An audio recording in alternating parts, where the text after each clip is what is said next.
레위기 6장 8절 말씀부터 7장 38절 오늘까지의 말씀을 보면 5대 제사에 대한 보충 설명이 있습니다.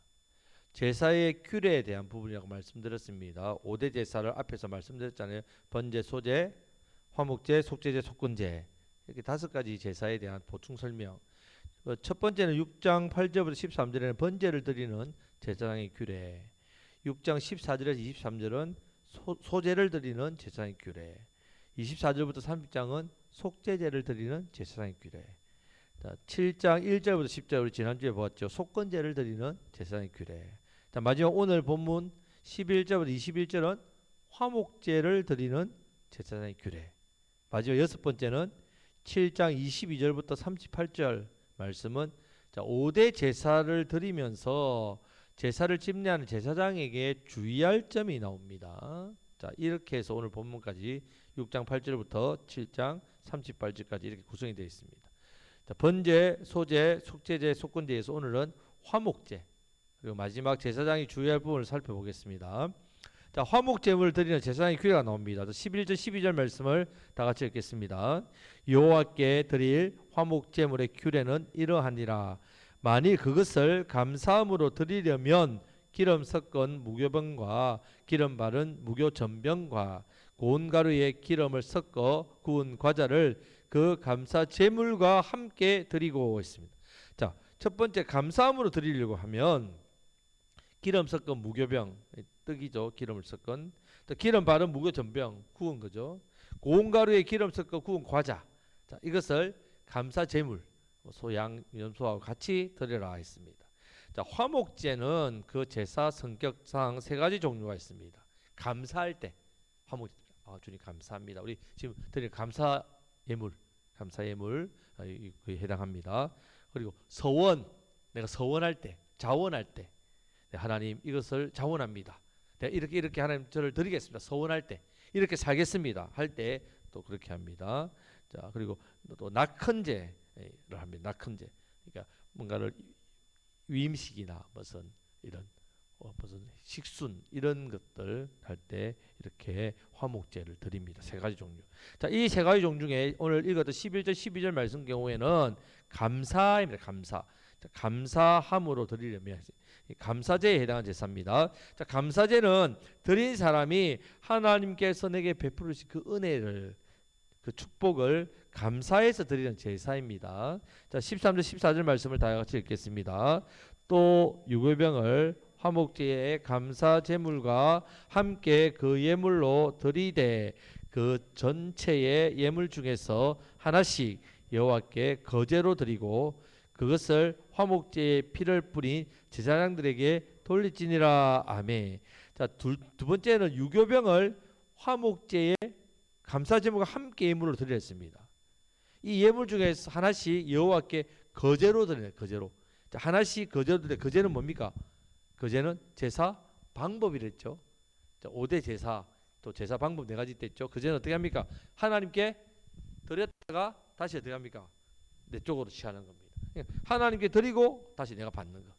하나님께 바치는데 하나님이 다시 이것을 우리에게 복으로 주시는 것. 이런 방법입니다. 자, 3번째는 그것을 화목제의 피를 뿌린 누구에게? 제사장에게 돌려야 합니다. 자, 하나님께 드렸다가 받았으면 자기가 챙기는 게 아니라 누구에게 둔다고요? 그것을 제사장에게 주는 겁니다. 자, 이 3가지 규례가 있습니다. 자, 15절 말씀을 다 같이 읽겠습니다. 감사함으로 드리는 화목제물의 고기는 드리는 그날에 먹을 것이요 조금이라도 이튿날 아침까지 두지 말 것이니라. 아멘. 자, 유교병을 하겠습니다. 원래 하나님께 드릴 때는 누룩을 넣으면 됩니까? 안 됩니까? 안 되지요. 근데 유교병은 누룩을 넣게 한 이유가 뭐라고요? 누구의 몫이기 때문에? 제사장의 몫이기 때문에. 제사장이 먹어야 되기 때문에. 먹는 방법도 규정이 있는데 그날에 다 어떻게 해요? 먹어야 합니다. 그날에. 조금이라도 이튿날 아침까지 두면 됩니까? 안 됩니까? 안 됩니다. 왜냐하면 화목이기 때문에. 화목. 자, 하나님과의 화목한 사람은 누구와도 화목해야 됩니까? 예, 사람, 이웃에게도 화목을 이루어야 된다. 자, 이 화목 제물의 고기를 그날 다 먹으려면 한번 생각해 보십시오. 소를 바쳤습니다. 소 한 마리를 다 먹으려면 어떻게 됩니까? 그날에 다 먹으려면 많은 사람에게 어떻게 해요? 다 나누어 줘야 한단 말이죠. 잘 지낸 사람은 당연히 먼저 주겠죠. 나 잘 지내니까 내가 화목제물이다 하면서 막 나눠 주겠죠. 그것만 해서 이걸 다 먹을 수 있습니까? 못 먹지요. 그럼 어떻게 해야 됩니까? 좀 친하지 않는 사람도 나눠줘야 됩니다. 친하지 않는 사람들. 또 잘 모르는 사람도 어떻게 해야 됩니까? 나눠줘야 됩니다. 심지어 어떤 사람까지? 원수까지 나눠줘야 됩니다. 자, 이렇게 나누면서 뭐가 이루어질까요? 화목이 이루어집니다. 화목이 이루어진다면. 자, 그래서 하나님께서 화목 제물은 그날 어떻게 해요? 다 먹어라 하셨단 말이에요. 자, 하나님께 받은 은혜를 또 나누면서 나눕니다. 내가 화목 제물을 드린 이유가 뭐냐? 이런 은혜를 받아가지고 감사해서 화목 제물을 드렸습니다. 이 감사를 나눕니다. 그러면 그 감사를 나눌 때 듣는 사람도 하나님 은혜가 어떻게 해요? 함께 임한다. 화목 제물은 이런 귀한 제사입니다. 자, 16절 18절 말씀을 다 같이 읽겠습니다. 그러나 그의 예물의 제물이 서원이나 자원하는 것이면 그 제물을 드린 날에 먹을 것이요 그 남은 것은 이튿날에도 먹되 그 제물의 고기가 셋째 날까지 남았으면 불사를 지니 만일 그 화목 제물의 고기를 셋째 날에 조금이라도 먹으면 그 제사는 기쁘게 받아들여지지 않을 것이라. 드린 자에게도 예물답게 되지 못하고 도리어 가증한 것이 될 것이며 그것을 먹는 자는 그 죄를 짊어지리라. 아멘. 자, 화목 제물의 다른 용도에 대한 부분입니다. 감사함으로 드릴 때는 그날 다 먹어야 됩니다. 화목을 나눠야 되는데 전적으로 개인적인 용도입니다. 어떤 용도? 하나님께 내가 뭐 했다고요? 서원, 서원. 이거 자원하는 법. 이거 하나가 나와의 문제입니다. 이웃과의 화목의 문제가 아닙니다. 이것은 그 남은 것을 이튿날에도 먹을 수 있게 했습니다. 하지만 셋째 날에는 먹을 수 없습니다. 그 나무 어떻게 하다고요? 그러면 불살라야 했습니다. 자, 그러면 됩니다. 자, 나 먹고 내하고 함께 가족만 먹으면 됩니다. 서원한 그 공동체. 그거 먹으면 된단 말이에요. 그러니까 당연히 남겠지요. 자, 이렇게 하는 이유가 있습니다. 이렇게 하는 이유가 다 나눠주면 좋잖아요. 이것도. 하지만 그렇게 하지 않는 이유는 자기가 서원하는 또 자기가 자원한 부분에 대해서 최소한 이틀 3일은 그 서운한 것에 대한 깊은 그 의미를 되새기게 하기 위해서. 그 다음날 이 재물이 있으면 내가 서운한 재물이지. 또 남았습니다. 마지막 3일째 불사르면서 어떻게 해요? 내가 하나님 앞에 나를 드렸지.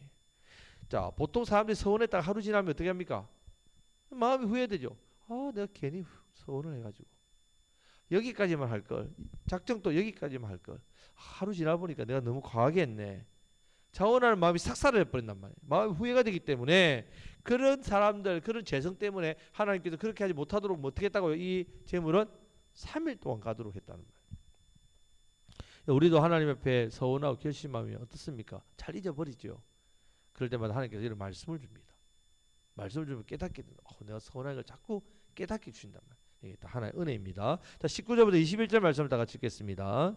그 고기가 부정한 물건에 접촉되었으면 먹지 말고 불사를 것이라. 그 고기는 깨끗한 자만 먹을 것이니 만일 몸이 부정한 자가 여호와께 속한 화목제물의 고기를 먹으면 그 사람은 자기 백성 중에서 끊어질 것이요 만일 누구든지 부정한 것 곧 사람의 부정이나 부정한 짐승이나 부정하고 가증한 무슨 물건을 만지고 여호와께 속한 화목제물의 고기를 먹으면 그 사람도 자기 백성 중에서 끊어지리라. 아멘. 자, 이 고기는 화목제의 고기입니다. 이 고기는 아무나 다 나눠주는데 먹으려면 조건이 있습니다. 어떤 자만 먹을 수 있다고요? 깨끗한 자만 먹을 수 있습니다. 부정한 자 먹을 수 없습니다. 왜 그렇습니까? 화목제의 고기는 누구에게 드려진 거기 때문에 하나님께 드려진 것이고 이것을 나누는 것은 거룩한 하나님의 백성 간의 뭐라고요? 교제를 의미하기 때문에 그렇습니다.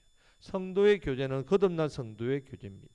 우리가 이 화목을 이룰 때 이 화목 제사를 드리면 부정한 자가 어떻게 하겠습니까? 이 화목제 고기를 만약 부정한 자 먹으면 끊어지니까 어떻게 하겠습니까? 자기를 씻는단 말이에요. 속죄제를 드려서 이 속죄를 먼저 받습니다. 여러분 우리가 성찬식을 하잖아요. 얼마나 성찬식 하기 전에 우리 먼저 뭐부터 합니까?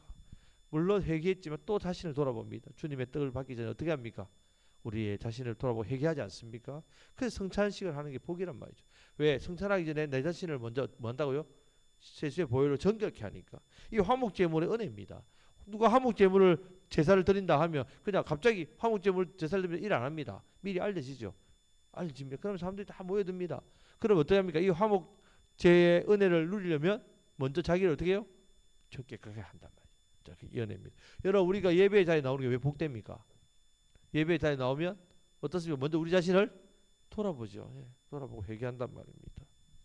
자, 제 문제가 온전히 해결되지 않는 그런 사람은 이 성도의 거룩한 교제의 은혜를 누릴 수가 없지요. 당연히 화목제의 거룩한 고기를 먹을 수 없습니다. 화목제의 고기를 먹으려면 반드시 정결해야 됩니다. 성도 간의 교제가 죄로 인해서 막히면 안 되지요. 당연히 예수님을 나누는 교제입니다. 우리 자신을 돌아본다면 말씀과 은혜가 있는 교제가 되어야 됩니다. 자, 성령님 안에서 말씀 안에서 우리 교회가 성도의 교제가 정말 넘쳐나기를 주님의 축복합니다. 아멘. 자, 이제 마지막 부분 5대 제사를 하면서 제사장이 주의할 점이 이제 남았습니다. 이것을 보겠습니다. 자, 22절부터 25절 말씀을 다 같이 읽겠습니다. 여호와께서 모세에게 말씀하여 이르시되 이스라엘 자손에게 말하여 이르라 너희는 소나 양이나 염소의 기름을 먹지 말 것이요 스스로 죽은 것의 기름이나 짐승에게 찢긴 것의 기름은 다른 데는 서려니와 결단코 먹지는 말지니라. 사람이 여호와께 화제로 드리는 제물의 기름을 먹으면 그 먹는 자는 자기 백성 중에서 끊어지리라. 아멘. 기름을 먹으면 무슨 일이 생깁니까? 예, 백성 끊어집니다. 여러분 기름 먹으면 백성 중에 끊어집니까? 기름 먹으면 별일 안 생기고 뭐만 올라갑니까? 콜레스테롤만 올라가죠. 예, 콜레스테롤 올라간단 말이죠. 자, 근데 왜 먹지 말라고 했냐 하나님께서? 구약 시대에 이 먹는 것, 부정한 짐승과 정결한 짐승을 나누지요. 다 영적인 의미가 있습니다. 자, 대책임질 하는 것을 먹어도 되고 굽이 갈라진 것은 먹지 말라 했죠. 왜요? 굽이 갈라진 건 뭡니까? 하나님과 세상 두 마음이기 때문에. 자, 대책임질은 어떤 의미입니까? 말씀을 먹으면 계속해서 묵상하는. 자, 이런 영적인 의미가 다 있습니다. 자, 영적인 의미가 있는데, 자, 단순히 그냥 하나님이 이거 정결한 음식, 부정한 음식, 그럼 이 음식은 몸에 안 좋나? 이 음식은 몸에 좋나? 이런 식으로 생각하면 안 된단 말입니다. 다 하나님의 거룩한 백성이 어떻게 살아야 되는지를 영적인 의미를 다 두고 있다는 말이에요. 사실 소고기보다 어떤 고기가 더 맛있습니까? 돼지고기가 훨씬 맛있죠. 맛있습니다. 근데 소는 정결한 짐승이고 돼지는 부정한 짐승이죠. 왜? 돼지는 굽이 갈라져 있기 때문에. 자, 짐승의 기름은 단순한 기름을 여기서 말하는 게 아닙니다. 자, 살쪄서 부요해서 생긴 기름을 말합니다. 자, 이것은 세상이 주는 풍성함을 말합니다. 기름은 교만을 상징한다는 말입니다. 세상에서 남들보다 많이 배우고 아는 지식, 그런 지식을 가진 사람, 돈이 많은 부자, 권력자가 되더라도 교만하지 말고 자랑하지 말고 겸손하라는 말입니다. 기름을 먹지 말라. 이런 교만을 먹지 말란 말입니다. 교만을 먹지 말라. 성도의 교제 안에서 죄를 멀리하고 겸손히 예수님을 나누는 그런 교제, 그런 모습 살아라고 했습니다. 그래서 다른 데는 써도 된다는 말이에요. 다른 데는 먹는 일 말고 기름을 다른 용도로 써도 됩니다. 어떤 뭐 등잔에 기름용으로 쓴다든지 아니면 뭐 다른 것들에 뭐 청소 용도로 쓴다든지 이게 사용한다는 말이에요. 왜? 영적인 의미와 교훈으로 기름을 먹지 않도록 했기 때문입니다. 단순하게 뭐 기름을 많이 먹으면 뭐 몸에 좋다 안 좋다 이런 차원이 아니란 말입니다. 자, 이것을 그냥 유대인들이 형식적인 율법으로 받아들인단 말이에요. 눈에 보이는 것만 먹고 먹지 말라 구분해서 이런 부정한 짐승은 손도 대면 안 된다. 단순히 그런 형식적인 종교만 지킨다고 생각했단 말이에요. 그 의미는 다 온데간데 없이 잊어버리고 그냥 소는 먹어도 되는데 돼지는 먹으면 안 된다. 이렇게 구분해버렸다. 여러분 우리가 하나님 말씀을 듣고 배울 때도 마찬가지입니다. 이 말씀에 대한 영적인 깊은 의미를 깨닫고 그 깨달은 말씀에 맞게 순종해야지 그냥 막연히 믿음, 믿음, 사랑, 사랑, 사명을 감당해야지. 그 사명 감당. 그냥 단어만 생각하고 그 무슨 믿음이냐 말이죠. 어떤 사랑이냐 말이죠. 어떤 사명인지만 이것을 분명히 내가 알고 그것에 깊은 의미를 알고 순종해야 됩니다. 그냥 단순히 종교적인 뭐 형식적인 이런 신앙생활을 하면 그것은 능력이 없는 신앙이란 말입니다. 우리가 말씀 신앙이죠. 하나님 말씀의 뜻을 이 말씀의 뜻이 무엇인지를 정확하게 깨닫고 깨달은 바대로 순종해야 됩니다. 그렇게 순종할 때 바른 말씀 신앙으로 믿음의 사람으로 믿음으로 세상을 이기게 된단 말입니다. 바른 신앙을 가지시길 축복합니다. 자, 26절 27절 말씀을 다 같이 읽겠습니다. 너희가 사는 모든 곳에서 새나 짐승의 피나 무슨 피든지 먹지 말라. 무슨 피든지 먹는 사람이 있으면 그 사람은 다 자기 백성 중에서 끊어지리라. 아멘. 자, 피에 대한 아주 중요한 주의점이 나옵니다. 피는 생명과 동일시하기 때문에 피를 먹는 행위는 생명을 삼키는 행위와 같기 때문에 금지합니다. 두 번째는 피로서 유지되는 생명은 오로지 누구의 주권이라고요? 하나님의 주권이기 때문에 먹으면 안 됩니다. 이게 하나님의 주권에 대한 도전입니다. 세 번째, 피는 유일한 속죄의 수단입니다. 속죄의 수단. 히브리서 9장 22절 피 흘림이 없은적 피 흘림이 없은적 못 없다고요? 사함이 없느니라. 여기서 구약에 나온 피는 누구를 상징합니까? 예수님의 보혈을 상징하기 때문에. 그러니까 오늘 우리가 뭐 선지국밥 좋아합니다. 저도 선지국밥 뭐 필수인데 우리가 자, 그런 의미가 아닙니다, 여러분. 그 피라는 게 여러분들 그렇게 생각하면 안 된단 말이에요. 뭐 피를 먹으면 몸에 안 좋니 뭐 옛날에 저도 어릴 때 보니까 사슴 피 우리 할머니 드시더라고요. 몸에 안 좋고 그래가지고 뭐 피를 어떻게 먹어요 막 그런 것들 뭐 그런 것도 있는데 단순히 그런 어떤 의미로 생각하면 안 된단 말입니다. 피의 영적인 의미를 가리키는 겁니다. 이스라엘 백성들에게 있어서 이 피가 대속의 죄 씻음의 도구라는 것을 깨닫게 하기 위해서 피를 생명과 동일해서 그래서 피 흘림 짐승의 피 흘림이 나의 생명의 대속이라는 걸 깨닫게 하고 있어. 이 피에 대한 설명하는 것이지 뭔가 피를 무슨 먹고 말고의 어떤 음식적인 그런 부분을 생각하면 안 된단 말입니다. 영적인 의미를 깊이 있게 깨닫고 바른 말씀 신앙생활 하시길 축복합니다. 자, 마지막 28절부터 36절은 이제 제사장의 목에 대한 부분이에요. 제사장의 목. 자, 제사장이 받을 목에 대한 부분입니다. 중복되기 때문에 간단하게 설명하면요. 가슴은 누구의 몫입니까? 가슴살. 여러분 다이어트 할 때 운동하는 사람들 닭가슴살 많이 먹죠. 가슴살은 누구 거라고요? 대제사장의 몫입니다. 자, 오른쪽 뒷다리는 누구 겁니까? 오른쪽 뒷다리. 집례하는 제사장에 주어 거제로 삼겠다. 거제 드렸다가 하나님께 드렸다가 다시금 받게끔. 자기 소득으로 삼으라는 말입니다. 화목제를 드릴 때 먼저 안수하고 짐승 잡지요. 피는 어떻게 합니까? 어디에 뿌립니까? 제단에 뿌리죠. 기름과 콩팥꼬리 기름 어떻게 합니까? 먹으면 됩니까? 안 됩니까? 안 되죠. 어떻게 합니까? 번제단 위에 불로 태웁니다. 자, 가슴은 어떻게 합니까? 가슴 누구의 몫이 됐습니까? 대제사장 요제로 흔들어서 제사합니다. 흔들어서 제사하고 대제사장이 가져갑니다. 자, 그리고 그 대제사장은 아론 자손들이죠. 받습니다. 오른쪽 뒷다리는 제사 방법이 뭐라고요? 거제 하나님께 드렸다가 하나님께서 다시 주시는데 이거 누구의 몫이라고요? 집례하는 제사장의 몫입니다. 이 제사를 집례하는 제사장의 몫이라면 지금 제가 받는 사례입니다. 사례. 교회에서 제가 받는 사례. 나머지 고기는 삶아서 어떻게 한다고요? 화목제물은 함께 나눠 먹습니다. 이것은 성도의 교제죠. 이렇게 상징합니다. 자, 화목제물에 대한 부분은 두 종류로 구분합니다. 감사제로 드리는 것은 그날 당일 다 먹어야 합니다. 나눠줘야 됩니다. 다 먹어야 됩니다. 서원이나 자원 하는 화목제는 며칠까지 먹을 수 있다고요? 이틀까지 나눠 먹는데 3일째는 불살해야 됩니다. 자, 하나님께서 이제 제사를 집례하는 제사장의 몫을 이렇게 챙겨주시는 이유가 있습니다. 제사장의 몫을 챙겨주신 이유가 민수기 18장 20절에서 21절 말씀에 보면 여호와께서 또 아론에게 이르시되 너는 이스라엘 자손의 땅에 기업도 없겠고 아론 자손에게 기업 없다. 땅 없다. 그들 중에 아무 분깃도 없을 것이다. 땅 없다. 분깃 없다. 네가 이스라엘 자손 중에 내 분깃이요 내 기업이다. 아론의 제사장은 누구의 기업이라고요? 하나님의 기업이란 말이에요. 하나님의 기업.